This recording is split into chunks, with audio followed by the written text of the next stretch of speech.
Today it's time for a new tea experience, but you know it, good tea doesn't come for free. First of all, we have to cover a few kilometers on the road. Let's go!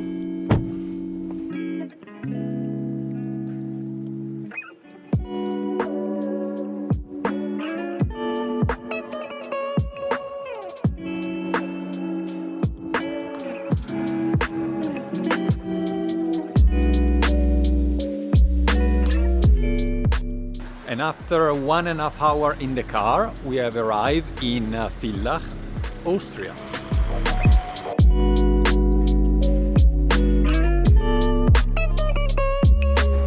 I have been visiting my parents over the weekend, and knowing that there is a new tea house just after the border, we drove up here to have a look.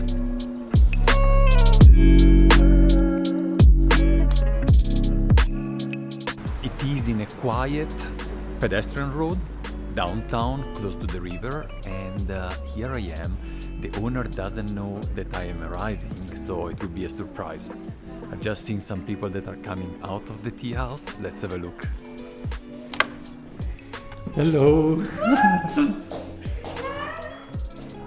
How is this possible? Oh my god, hi. Hi. How are you? Good. Oh my Here we are. Ta-da. Gabriele and Rio.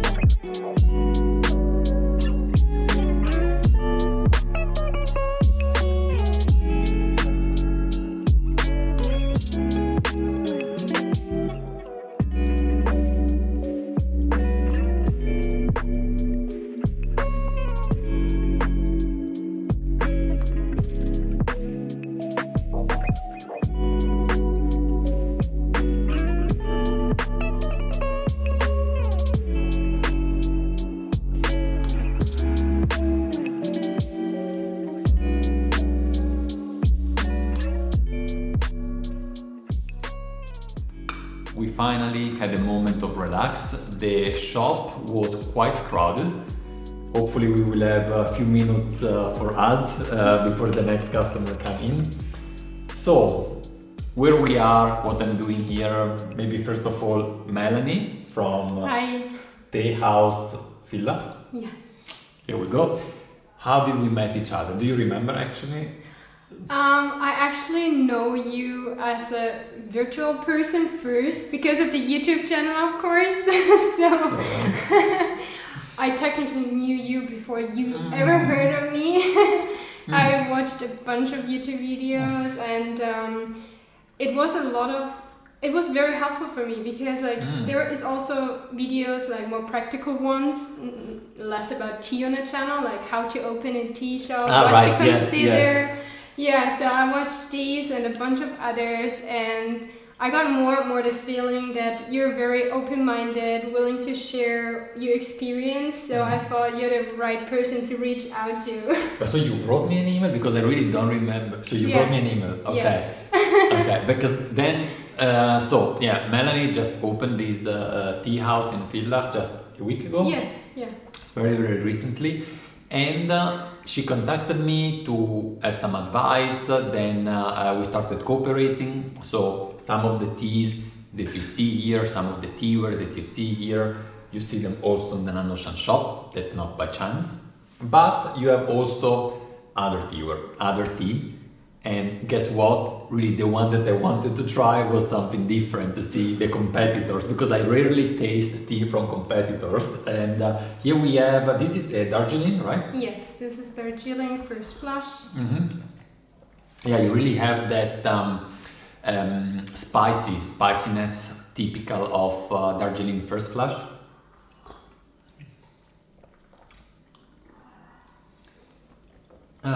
Yeah. Yes, and so as I told you, I was just kind of nearby, and I thought, make a little surprise. Huge surprise. I I think I turned red immediately. Yeah. And it is a very similar concept to the one that we had in Berlin. Nannuoshan had also a tea house in Berlin for 3 years. We closed just before COVID, likely because at the end would have been really the best time to have a tea house during COVID. Yeah. So you also have the Gonfucha and just a classic European teapot here. Yes, exactly. I offer like a small pot of tea if someone comes alone, or like bigger one to share for two, and also the Gonfucha. Yeah, exactly. And Villach is a relatively small town, right? I don't know how big it is. Yeah, it's like 65,000 people living Okay, here. larger than I thought though. Okay. Did you have already some guests trying Gonfucha? Today, the first one actually. Yes? Yes. Okay, I very think good. it was completely new to It them. wasn't me. No. It was a family actually with a kid, and I think they liked it quite a lot. They actually had 2 in a row. 2 Gonfucha sessions. Okay. Yes. First, the Yunsi, a green tea, and then the milky oolong. Right. One. Yeah. Classic. Nice. And what does it sells better? Like the serving at the table, or is more tea for takeaway?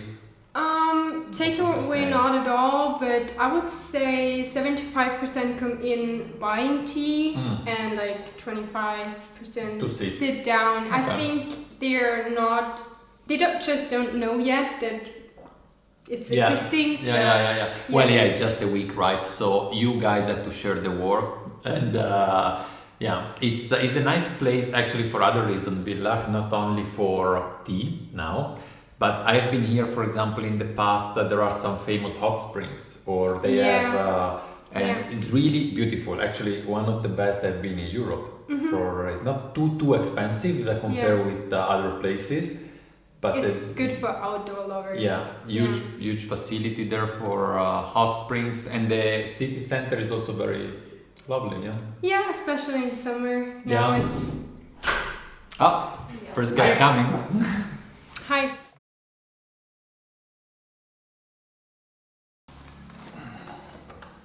We are back. Some customers / friends came over, so we had a little break. Nothing bad. It's good to have a little bit of business, right?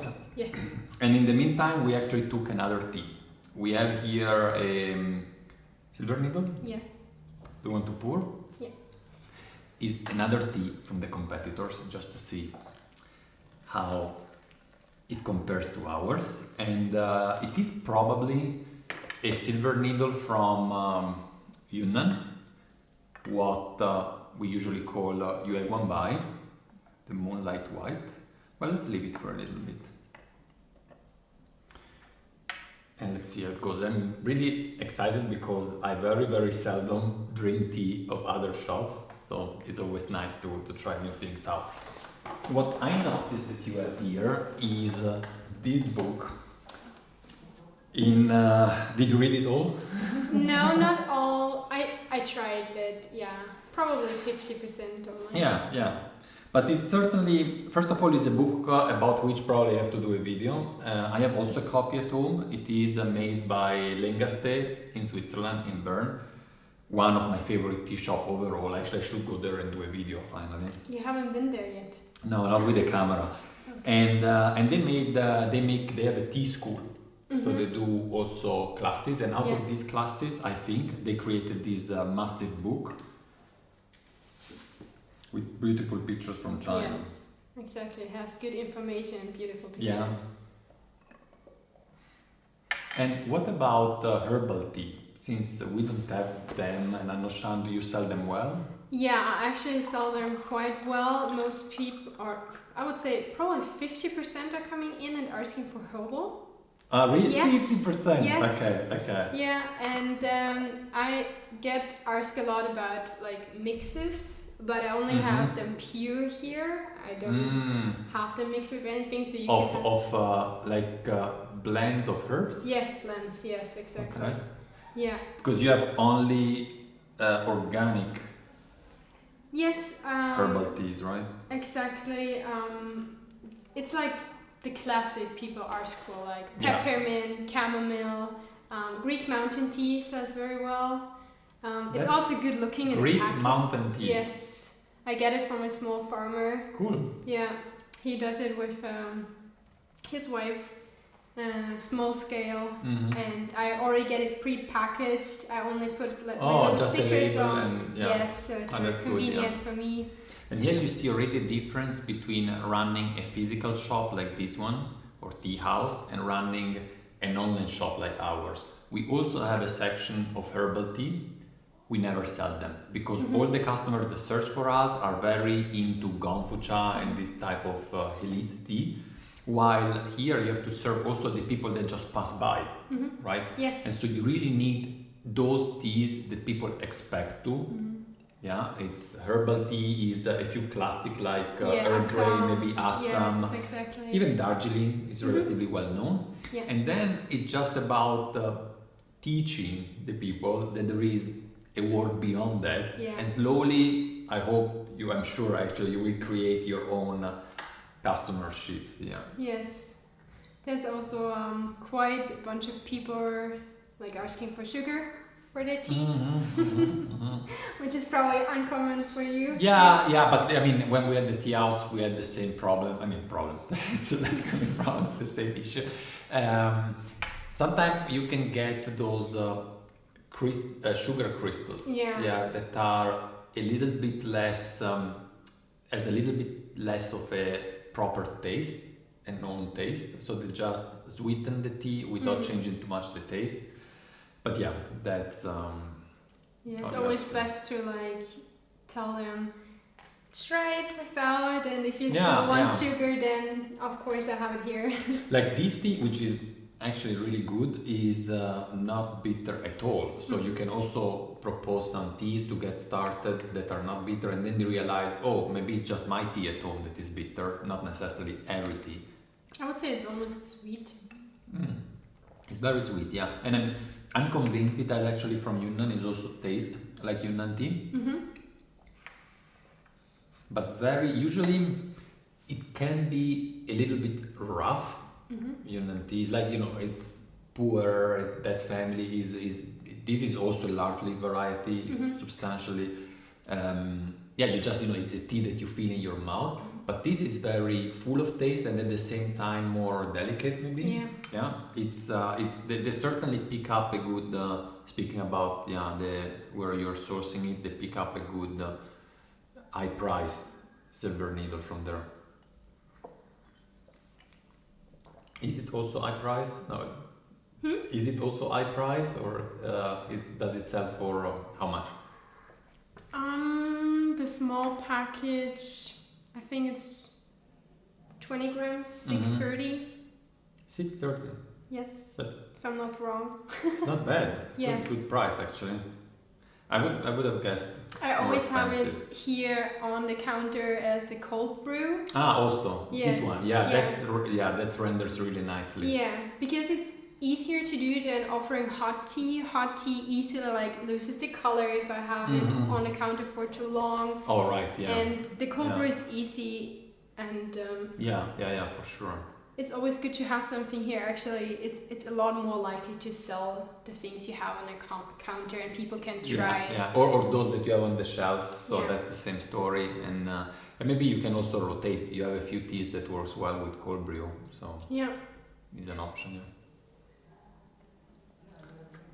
Yeah, for the opening, I also had jasmine tea as a cold brew, and people there was two sides. Some loved it, and others were like, no, that's not for me. Too much, yeah. I'm more on the second side. Sometimes I drink it if I have with other people. Usually I don't drink jasmine tea alone.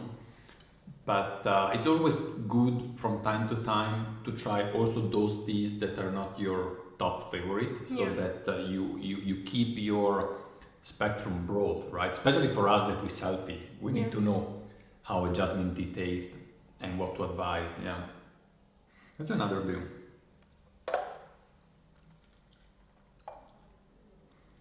And this is the first time that you have a shop and sell tea, right? Before you were working in a completely different field. Yeah, exactly. And out of this first week, is there anything that you say, oh, that I didn't expect? Many things. Many things. Okay. I don't know if they're so much business related. It's just interesting to see what kind of situations happening to you as a shop owner. Like People, there you is mean with political parties coming in. There is Really? like the carnival club coming in, like interviewing, like opening the door, camera, microphone on already, and go.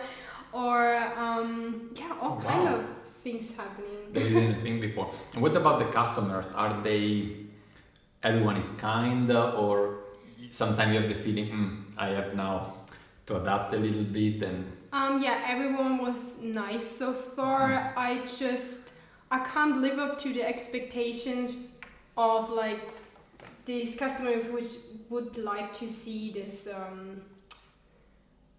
like herbal mixes. Oh right, and yes, like yeah. When they ask something that you don't aromatized black tea, aromatized white and green tea. Like typical questions are like, do you have green tea with mango or orange taste, something like this. Yes. And then I have to kind of disappoint them and say like, oh, my teas are not aromatized. They're all natural. And but that's I think it's important to make them aware that tea has a taste and doesn't have necessarily to be blended with fruits.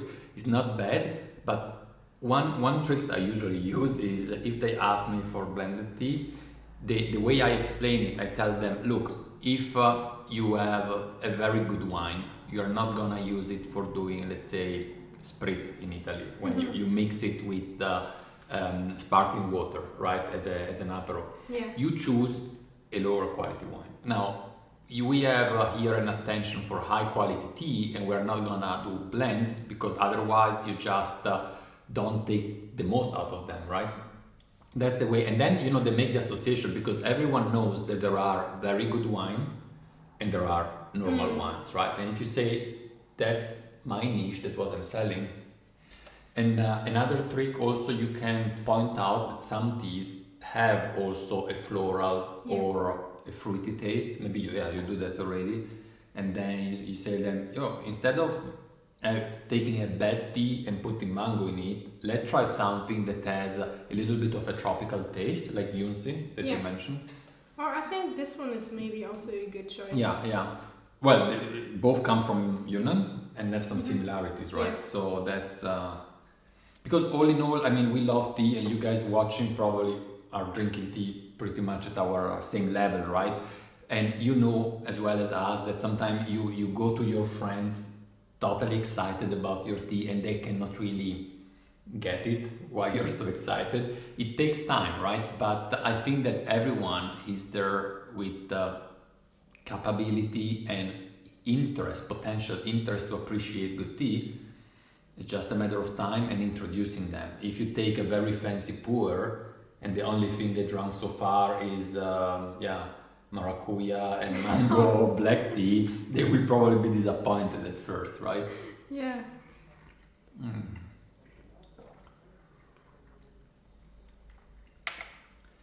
Nice. Yeah. Then thank you for the introduction.